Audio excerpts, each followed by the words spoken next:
यह कहानी राधा रमण जी की अद्भुत लीलाओं और एक संत के गहरे भक्ति भाव को दर्शाती है। एक बार की बात है, राधा रमण जी के मंदिर में रात का समय था। ठाकुर जी के शयन के बाद उनके पीने का जल किसी कारण से बह गया। तटिया स्थान पर एक महात्मा रहते थे जो रात भर जागकर भजन करते थे। कोई उनसे कहता, चलो ठाकुर जी के दर्शन करें, तो वे मना कर देते। वे कहते, राधा रमण जी को दर्शन देने यहीं आना पड़ेगा। एक रात एक अति सुंदर, सुकुमार, मधुर और मनमोहक छवि वाला बालक बाबा को सामने से आता हुआ दिखा। बाबा ने आश्चर्य से पूछा, हे लाला, इस समय अंधेरे में अकेले कहां जा रहे हो? बालक ने अपनी मनमोहक वाणी में कहा, बाबा, मुझे बड़ी प्यास लगी है।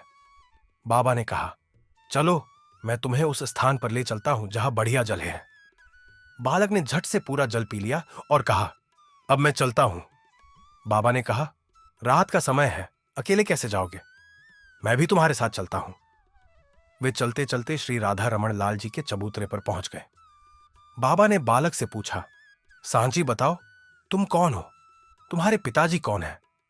बालक ने कहा, मेरे पिताजी गोपाल भट्ट हैं। बाबा ने फिर पूछा, सांची बताओ, तुम राधा रमण हो?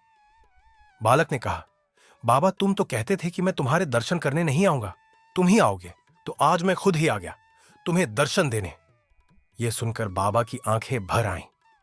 वे समझ गए कि वह बालक कोई और नहीं, स्वयं राधा रमण जी हैं। इस अद्भुत कहानी से हमें यह सीखने को मिलता है कि भगवान अपने भक्तों के प्रति कितनी गहरी प्रेम और करुणा रखते हैं।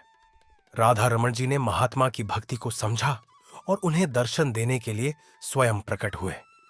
यह घटना यह दर्शाती है कि सच्ची भक्ति और प्रेम के मार्ग पर चलने वाला भक्त कभी अकेला नहीं होता। बोलो श्री राधा रमण लाल की जय।